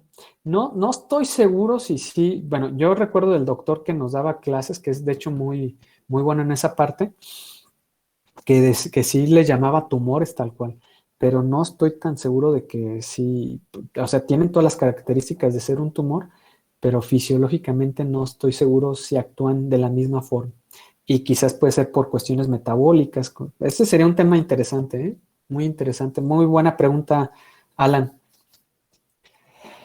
Bueno, chicos, entonces, continuamos con esto. Aquí viene algo bien importante. Esto también tiene un interés biotecnológico. Cuando ustedes echan un yogurcito, nosotros en el yogurt es formado por bacterias que también llevan esta fermentación, que se llama una fermentación acidoláctica. Entonces, la formación del lactato también nosotros lo vamos a ver en productos biotecnológicos como el yogurt o algunos fermentos provenientes que provienen de la leche, ¿no? Entonces, estos tipos de productos también los vemos y no son exclusivos de eucariotes, sino también los vamos a ver en bacterias, ¿ok? Bueno, aquí tenemos un poquito de la forma en la que reacciona la lactato deshidrogenasa, donde tenemos aquí el NADH, que este hidrógeno se va a unir a este carbono y posteriormente este protón que está desapareado, que en teoría viene en compañía del NADH, va a estar aquí asociado con una histidina, que es la histidina 195, con este nitrógeno, y posteriormente vamos a tener también una arginina que va a estar como localizando o sosteniendo esta cetona, ¿no? Esto va a permitir el intercambio de este protón con el oxígeno, va a regresar el doble enlace y aquí se va a formar un enlace con este hidrógeno. Va a entrar un protón y sale el NAD oxidado y de esta forma producimos el lactato. ¿Ok? La otra que también es muy interesante es la fermentación alcohólica, la fermentación del etanol. La fermentación del etanol va a tener un paso adicional. Para la fermentación, que es la fermentación alcohólica, vamos a tener un paso adicional que es la formación de acetaldehído. Acetaldehído se va a formar a partir de una descarboxilación, que es la parte de la piruvato descarboxilasa. Esta piruvato descarboxilasa lo que va a hacer es quitar este grupo carboxilo que tenemos aquí en el piruvato, va a salir este CO2 y voy a obtener una molécula de 2 carbonos. Es importante que esta enzima, que es la piruvato descarboxilasa, utilice una coenzima. Esta coenzima es la tiamina. Esta tiamina que contiene, posteriormente se modifica y se modifica a una tiamina pirofosfato, también conocida como tiamina difosfato. Es común en todas las enzimas que descarboxilan. Entonces, la tiamina es muy común en todas las enzimas que descarboxilan, no solamente en la piruvato descarboxilasa, y tal cual es una vitamina. Vamos a obtener el acetaldehído posteriormente de esto, y para regenerar el NAT oxidado para que se mantenga la glucólisis, vamos a utilizar la alcohol deshidrogenasa y esta me va a permitir regenerar reduciendo el acetaldehído y va a reducirlo en esta parte, reduciendo este oxígeno del grupo aldehído y vamos a obtener lo que es el etanol, ¿sí? A su vez, este NAT oxidado va a regresar a la glucólisis y va a continuar. Cabe señalar que esta reacción es reversible, esta segunda reacción no es reversible. Yo puedo, ¿qué es lo que hace nuestro organismo? Convertir el etanol en acetaldehído, invirtiendo una molécula de NAT oxidado y saliendo una molécula de NAT reducido.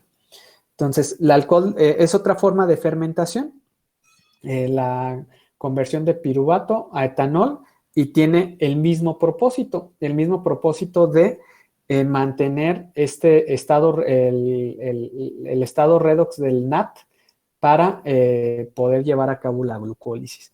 Esta reacción, pues nosotros tal cual no podemos producir etanol.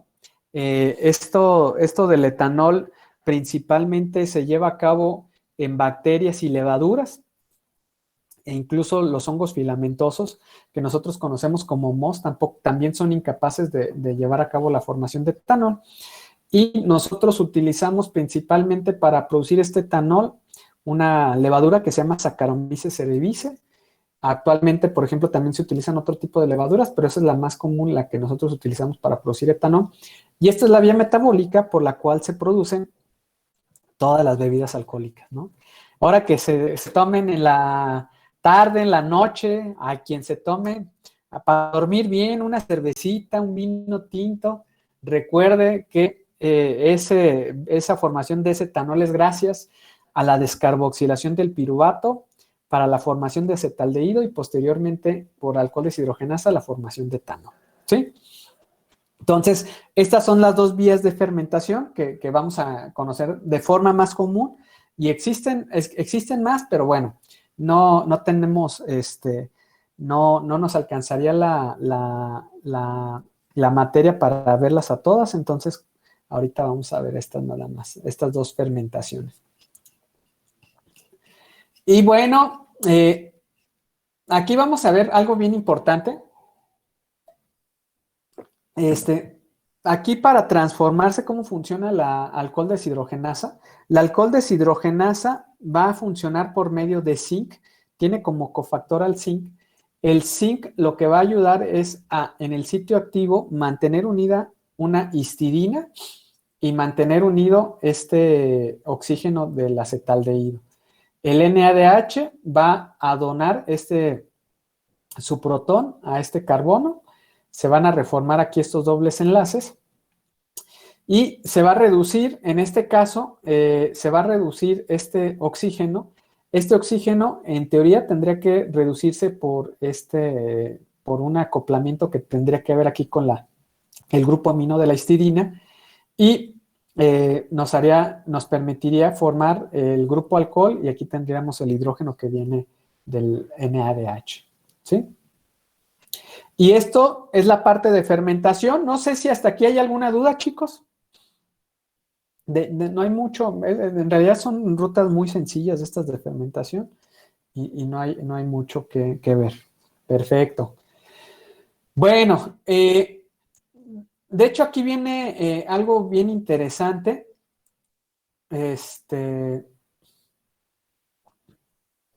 Por aquí había visto.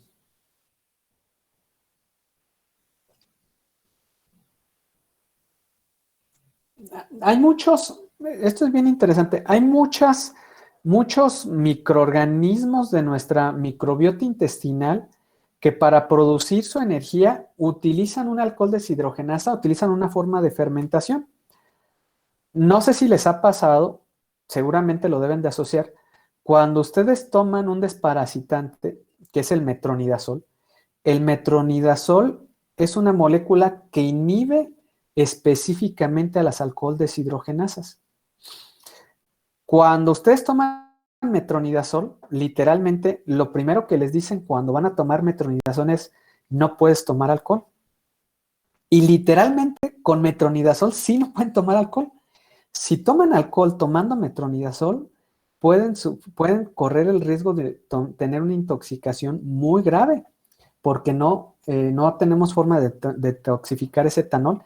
Ese etanol empieza a permeabilizar nuestras membranas, empieza a haber un desbalance metabólico bastante importante.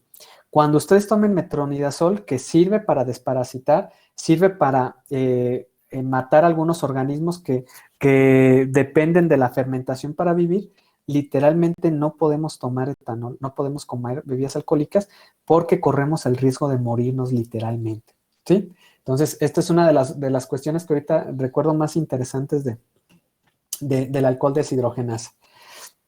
Ustedes, aquí viene algo que ustedes van a ver cuando vayan, espero que pronto, que no lo vean tan lejano, cuando lleguen a ingeniería metabólica, que es una materia de especialidad, van a ver todas estas cuestiones que es regulación metabólica y control.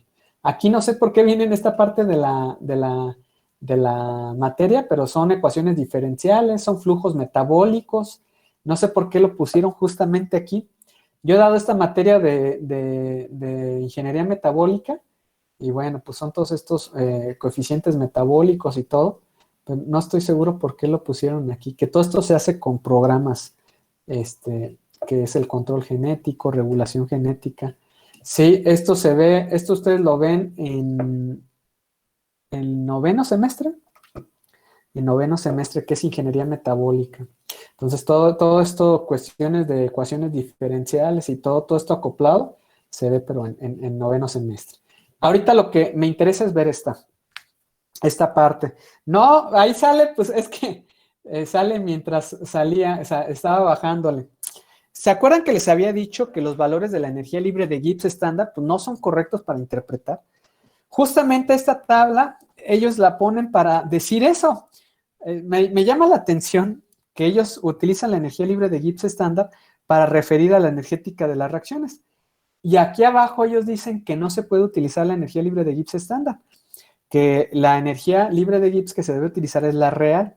Entonces hacen esta comparativa entre la energía libre de Gibbs real y la energía libre de Gibbs estándar de cada una de las reacciones para demostrar que todas las reacciones tienen energías libres de Gibbs negativas, ¿sí? Entonces, ¿qué quiere decir? Que termodinámicamente, bajo las condiciones que se dan, son favorables, a excepción de la triosa fosfato isomerasa, que es la TIM, que es la reacción 5. La reacción 5 está cerca del equilibrio, es decir, es una reacción que apenas si se lleva a cabo, ¿sí? Es una reacción bioquímica que con muy poca cantidad se lleva a cabo. ¿Qué quiere decir?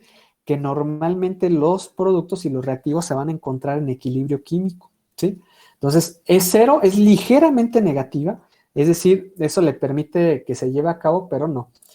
Y esto nos retrata que todas estas reacciones tienen una energía libre de Gibbs real negativa de alguna u otra forma y que la energía libre de Gibbs estándar no se utiliza para determinar el sentido de la reacción. Y bueno, algo importante, ¿cómo puedo regular la glucólisis? Tenemos 3 puntos de regulación importantes de la glucólisis. ¿Cómo se regula? Curiosamente, estos 3 puntos de regulación de la glucólisis son, efectivamente, son las 3 reacciones irreversibles, que es la reacción catalizada por la exocinasa, que es la reacción 1, la reacción catalizada por la fosfofructosinasa, que es la reacción 3, y la reacción catalizada por la piruvatosinasa, que es la reacción 10. Esta es para parámetros en músculo, la de la piruvatosinasa. Y, por ejemplo, la exocinasa se inhibe por su producto, que es la glucosa 6-fosfato, que es una inhibición por retroalimentación. Que si yo produzco mucho glucosa 6-fosfato, la exocinasa va a dejar de funcionar, ¿sí? Es un inhibidor de su función. Si deja de funcionar, se deja de metabolizar glucosa 6-fosfato y es una forma de regular porque si yo estoy transformando mucha glucosa 6-fosfato y tengo una acumulación de glucosa 6-fosfato, quiere decir que nada hacia abajo está funcionando. Esa acumulación de glucosa 6-fosfato normalmente va a inhibir la primera reacción y esa glucosa 6-fosfato se va a ir a una ruta anabólica, que ahí vamos a tener más adelante una ruta que se desvía a algo que se llama el ciclo de las pentosas fosfato. El ciclo de las pentosas fosfato es una ruta anabólica que me va a permitir sintetizar nucleótidos para la síntesis de ADN, perdón, ribosa para la síntesis de ADN y de RNA y otro tipo de moléculas. El punto de regulación más completo o más complejo de la glucólisis es, como ya les había mencionado, la reacción de la fosfofructosinasa, que es la reacción 3. Esta enzima es inhibida si hay mucho ATP, si hay mucha energía, separa en la fosfofructosinasa, separa la glucólisis y la glucólisis deja de funcionar hacia abajo. Si hay mucho citrato, El citrato es una molécula del ciclo de Krebs. Si hay muchas moléculas en el ciclo de Krebs, quiere decir que ya estamos teniendo o superando el flujo de la glucólisis. ¿Qué es lo que pasa? Eso es una señal para pararlo. Y otro es el fosfonolpiruvato. El fosfonolpiruvato también tiene la capacidad de inhibir a la fosfofructosinasa. Entonces, estos tres productos, cuando los tengo en altas concentraciones, me van a inhibir a la fosfofructosinasa. ¿Y los tres qué tipo de señal me dan?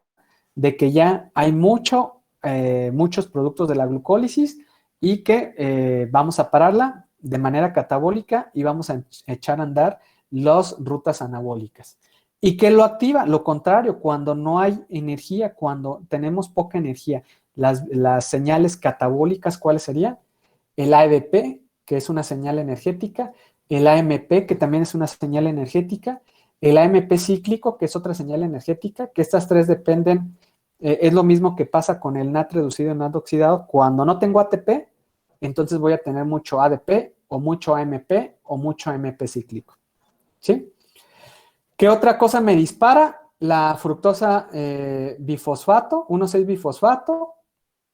Ah, no, esta es la fructosa 1,6-bifosfato, esta es la fructosa bifosfato, no, estas son diferentes. No me acuerdo cuál es la diferencia entre estas dos, pero dependen, tiene que ser en el tejido. Déjenme recordarlo y ahorita se los digo. La fructosa 6-fosfato también lo activa, el amoníaco también lo activa y también el fósforo inorgánico. Aquí, dentro de lo más complejo de indagar metabólicamente es por qué el amoníaco pudiese activar una señal de la glucólisis cuando no tiene nada que ver, pero normalmente este tipo de activadores son activadores que se han encontrado de forma inorgánica, que no necesariamente tengan una función o una representación biológica importante. El fósforo inorgánico sí tiene una representación importante. Si tengo poca cantidad de fósforo en la célula, me va a activar esta ruta metabólica porque hay la necesidad de que se empiece a trasladar desde medio extracelular fósforo. ¿Qué quiere decir? Si yo tengo poco fósforo dentro de la célula, el transporte de fósforo hacia dentro de la célula depende del ATP. Que estos transportadores de fósforo, entonces dependen de ATP. Entonces, para yo poder transportar fósforo, ocupo ese ATP, ¿sí? Y finalmente, la piruvato sinasa se inhibe también con ATP, es decir, que el ATP me está inhibiendo en dos puntos, piruvato sinasa y fosfofructosinasa. Y cuando hay poca energía, se activa, que es AMP, también lo activa el fosfonolpiruvato y también lo activa la fructosa bifosfato. Esta fructosa bifosfato tiene que ver con una señal muscular, pero ahorita no recuerdo bien cuál es. Entonces, esta es la forma en la que se regulan las reacciones, las enzimas, que a su vez van a regular las reacciones de la glucólisis. Normalmente la glucólisis se va a inhibir con ATP, cuando hay mucho ATP, se inhibe específicamente en la reacción 3 y en la reacción 10, y cuando hay poco ATP, que hay más ADP y AMP, me va a activar la reacción 3 y la reacción 10. Es decir, me va a funcionar porque principalmente se utiliza como una reacción anabólica, catabólica, perdón. Entonces, estos son los mayores puntos de regulación de la glucólisis. Y bueno, para terminar esta parte, viene una parte interesante, que es saber qué otro tipo de metabolitos, qué otro tipo de azúcares pueden ser metabolizados por la glucólisis. Vamos a tomar dos, que en este caso es la fructosa y la galactosa. La fructosa es metabolizada también por la glucólisis y es metabolizada dependiendo del órgano en forma diferente. Si es en músculo, la exocinasa del músculo es capaz, la misma exocinasa que fosforila la glucosa, es capaz también de fosforilar a la fructosa. Fosforila en la posición 6 a la fructosa y obtengo la fructosa 6-fosfato que va a entrar directamente en la glucólisis. Sin embargo, la fructosa normalmente es principalmente metabolizada a través del hígado. Para poderse trasladar a la glucólisis, la fructosa tiene que transformarse en gliceraldehído 3-fosfato. ¿Cómo se transforma en gliceraldehído 3-fosfato la fructosa? Primero es fosforilada por la fructosa sinasa, es fosforilada en la posición 1 para darnos fructosa 1-fosfato. Posteriormente, esta existe cuando existe en una cadena abierta que no existe de manera cíclica en el hígado, va a sufrir una formación por medio, va a haber una transformación, se va a romper en 2 moléculas de gliceraldehído por medio de la fructosa 1-fosfato aldolasa con la liberación, en este caso debe de haber una liberación de fósforo inorgánico, en este caso en específico para que pueda haber la formación del gliceraldehído. El gliceraldehído puede seguir 2 destinos. Puede convertirse a gliceraldehído 3-fosfato por medio de la inversión de ATP por la gliceraldehído sinasa, o puede ser transformado en glicerol por medio de un alcohol deshidrogenasa que va a reducirlo por medio del NADH saliendo NAT oxidado. Posteriormente, por la glicerol sinasa, voy a tener glicerol 3-fosfato y posteriormente por la glicerol fosfato deshidrogenasa puedo obtener dihidroxiacetona fosfato y por una triosa fosfato isomerasa por la TIM voy a obtener gliceraldehído 3-fosfato. Puede seguir estos 2 destinos metabólicos y puede tener para obtener gliceraldehído 3-fosfato, y este gliceraldehído 3-fosfato ya puede entrar directamente en la glucólisis de las células del tejido que se utilice.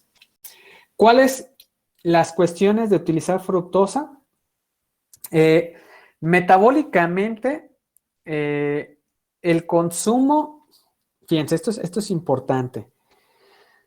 Actualmente en el estudio de nutrición se estudian mucho las dietas altas en fructosa. Resulta que las dietas altas en fructosa se han asociado con dislipidemias.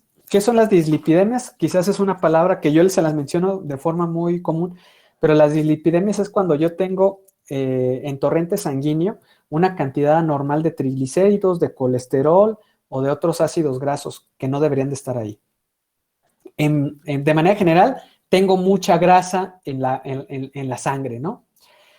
Resulta que las personas que consumen dietas altas en fructosa se han asociado con dislipidemias. Las dietas altas en fructosa se han asociado muchísimo con dislipidemias. Y la fructosa últimamente se ha satanizado mucho por esa parte. Hubo un tiempo que la fructosa, de hecho, porque tiene una menor respuesta a la insulina que lo que tiene la glucosa, tiene un menor índice glucémico, se utilizaba para endulzar la comida de las personas diabéticas. Se sigue utilizando porque tiene una menor respuesta a la insulina, pero su capacidad lipidémica, o sea, su capacidad de formar lípidos, la ha puesto como en entredicho, porque esta capacidad de formar lípidos puede causar otro tipo de complicaciones. Y, de hecho, hace mucho, no sé si ustedes recuerdan, que aquí en México hubo una cuestión nutrimental bastante interesante respecto a la fructosa. Nosotros empezamos, que hubo un tiempo que la Coca-Cola, el refresco, empezó a endulzarse con jarabe de alta fructosa. Este jarabe de alta fructosa fue pues una estrategia económica de los Estados Unidos, los cuales empezaron a producir fructosa a partir del almidón por una reacción de inversión de la que se llama por una invertasa, empezaron ellos a producir mucha fructosa, y estos jugos de alta fructosa, ellos tenían mucha, porque producen mucho maíz dulce, ellos empezaron a tratar de colocarlo económicamente. Cuando estratégicamente aquí en México empiezan a vender la Coca-Cola endulzada con jarabes de alta fructosa, se viene abajo la industria de la refinería, las refineras de caña de azúcar, que eran muy importantes, sobre todo también aquí en el estado de Michoacán, viene una crisis económica importante porque se deja de vender ese azúcar para endulzar la glucosa, la Coca-Cola, y curiosamente empiezan campañas que en aquel momento uno decía, pues no ha de ser cierto, ¿no? De que esa Coca-Cola era menos sana que la Coca-Cola que se endulzaba con azúcar con sacarosa. Y a la larga, la evidencia científica les da la razón. Incluso actualmente ya la Coca-Cola es otra vez endulzada con sacarosa, se vuelve a activar, y los jarabes de alta fructosa, por estas condiciones que pueden tener en la formación de lípidos, se empiezan a relegar. Se empiezan a relegar, y de hecho las personas, los influencers de nutrición, todas estas personas que se dedican mucho, empiezan a satanizar muchos estos productos que contienen jarabes de alta fructosa. Y esto tiene una razón metabólica. Cuando nosotros metabolizamos la fructosa la metabolizamos por el hígado, ¿y qué nos está produciendo? Glicerol. El glicerol es un precursor de los triglicéridos, de las grasas, y esto nos puede causar, cuando yo tengo una gran cantidad de fructosa 1-fosfato, me puede causar un problema de producción de fructosa, de lípidos alto, ¿no? Entonces, es una historia bastante larga, que tiene que ver con algo que tiene que ver con la bioquímica, ¿no? Incluso algo tan interesante es que nosotros podemos morir intoxicados por fructosa. Obviamente tienes que consumir una cantidad enorme de fructosa. Resulta que cinéticamente la fructosa sinasa actúa mucho más rápido de lo que actúa la aldolasa. ¿Qué quiere decir? Que en el hígado se consume muy rápido, se transforma muy rápido la fructosa a fructosa 1-fosfato, pero la fructosa 1-fosfato no se transforma rápido a gliceraldehído, lo que hace que se cause un problema bien interesante. Como se empieza a fosforilar muy rápidamente esta fructosa 1-fosfato y utiliza ATP, y eso lo hace tan rápido, los niveles de ATP de la célula empiezan a disminuir de manera drástica. La célula empieza a tratar de producir energía para compensar, las células del hígado, para compensar la producción, para compensar la disminución de este ATP tan drástico, y para hacerlo lo hacen de forma tan rápida que la única forma de producir esa cantidad de ATP es fermentando. Empiezan a producir una gran cantidad de ácido láctico. Resulta que la cantidad de ácido láctico que empiezan a producir es tan alta que empieza a acidificar la sangre. Al acidificar la sangre, empieza a haber un problema de reacciones bioquímicas general en el metabolismo, y ocurre un efecto que se llama acidosis. La acidosis te puede llevar a la muerte. Literalmente puede haber una intoxicación por un consumo excesivo de fructosa, que metabólicamente se debe a una disminución de la cantidad de ATP, y eso te puede matar por una acidosis, por la compensación que quiere hacer el hepatocito para producir ese ATP. Entonces, ¿cuál es el punto de todo esto? Sí podemos metabolizar la fructosa, no pasa nada, no es que vayan a dejar de comer fructosa. Obviamente tendrían que comer solamente fructosa para que les pase eso, pero metabólicamente hay unas cuestiones interesantes que hay que cuidar, ¿no? La fructosa nos puede producir una mayor cantidad de lípidos que la glucosa, aunque sepa más rica. De hecho, existen muchos, así como el almidón es un polímero de glucosas, existen los polímeros de fructosa que se llaman fructanos. De hecho, los fructanos son los que nos dan el tequilita. El tequila viene de una fermentación de la fructosa principalmente. Los fructanos vienen en estas pencas de agave, y de hecho, no sé si han visto en el súper alguna vez, venden un jarabe de agave. El jarabe de agave es un jarabe rico en fructosa, porque es una hidrólisis de esos fructanos. Y sabe riquísimo, ¿eh? Eso sí, eso sabe muy rico. Pero pues ahí te puede causar un problema de lípidos. ¿Alguna duda hasta aquí? ¿Creen que alcancemos a ver? ¿Ya están cansados o alcanzamos a ver rápido la de la galactosa? Yo creo que ya no la alcanzamos a ver. Esta es muy rápida. Bueno, se las digo muy rápida, la de la galactosa, que es la última que vamos a ver porque es lo que quería que viéramos hoy. La galactosa entra a la glucólisis, la galactosa proviene principalmente de la lactosa, es la hidrólisis de la lactosa en galactosa y glucosa, y la galactosa primeramente se fosforila por la galactosinasa por medio de ATP para producir galactosa 1-fosfato. Posteriormente existe aquí una conversión bastante interesante. La galactosa 1-fosfato intercambia este grupo uridil fosfato con la glucosa, es decir, que la galactosa se queda con el grupo uridil y la glucosa se queda con el grupo fosfato.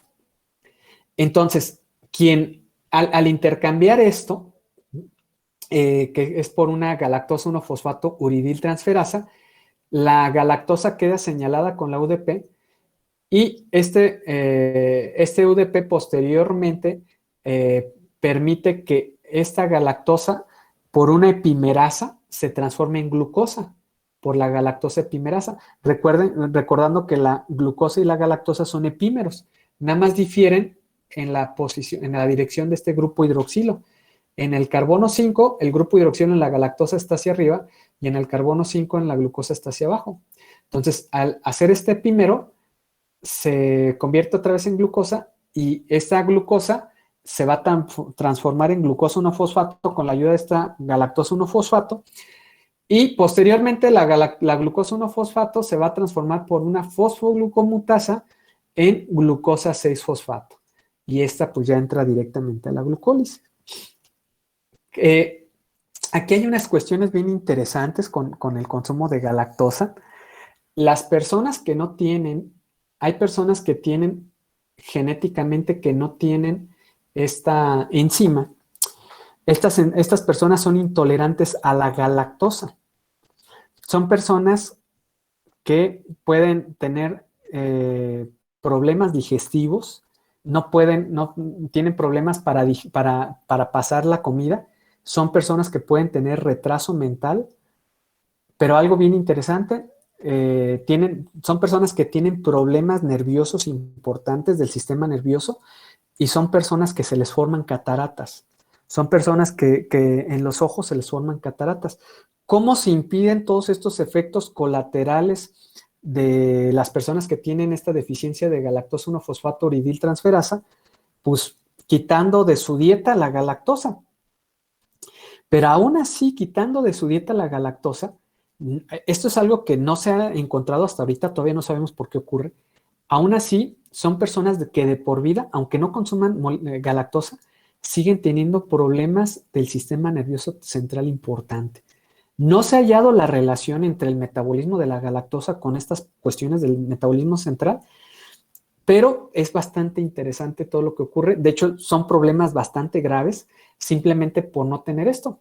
Y que esto nos habla de que probablemente la galactosa metabólicamente tenga otras participaciones que solamente sea un subproducto del consumo de la lactosa en nuestros organismos. ¿Por qué se forman cataratas? Tiene que ver con la formación de este azúcar, que es el galactitol. Bueno, de hecho acá viene un poquito más explicado. Déjense, los pongo aquí. Se forman las cataratas que se forman, se transforma, porque las personas no pueden metabolizar la galactosa se empieza a acumular en el torrente sanguíneo y en el cristalino, esta galactosa, por la aldosa reductasa, es transformada en galactitol por medio del NADPH. Este galactitol lo que hace es que es una enzima que, es un azúcar que es muy permeable, que es muy hidratable. Permite que las proteínas de la retina adquieran o se llenen de agua y al llenarse de agua, la retina deja de funcionar tal cual y empieza a tener pues estas cuestiones como si estuviese, ¿cómo llamarle? Como borroso, ¿no? Entonces, eso tiene que ver con un cambio químico. Entonces, dicen aquí el galacticol es activo osmóticamente, lo cual permite la difusión de agua hacia el lente, instigando la formación de cataratas. Entonces, entra agua al cristalín, a la retina, y se forma la catarata, y eso tiene que ver con la galactosa, ¿no? Entonces, de hecho, por ejemplo, estas personas que tienen esta deficiencia, toda su vida pueden tener funciones del sistema nervioso central malas y pueden, de hecho, comúnmente tener deficiencias en el lenguaje o en la adquisición de conocimientos, es decir, que son personas que les cuesta desarrollar el lenguaje o el conocimiento. Entonces, incluso las chicas, las pacientes femeninas, pueden mostrar algún fallo en los ovarios. Esto tiene que ver simplemente con una disfunción de una enzima para el metabolismo de la galactosa. Entonces, bastante interesante todo esto, chicos. ¿Alguna duda hasta aquí, chicos? La enfermedad se llama galactosemia. Galactosemia. Entonces, por ahí, no, yo no conozco a nadie que tenga galactosemia, pero quién sabe qué tan común sea, ¿verdad?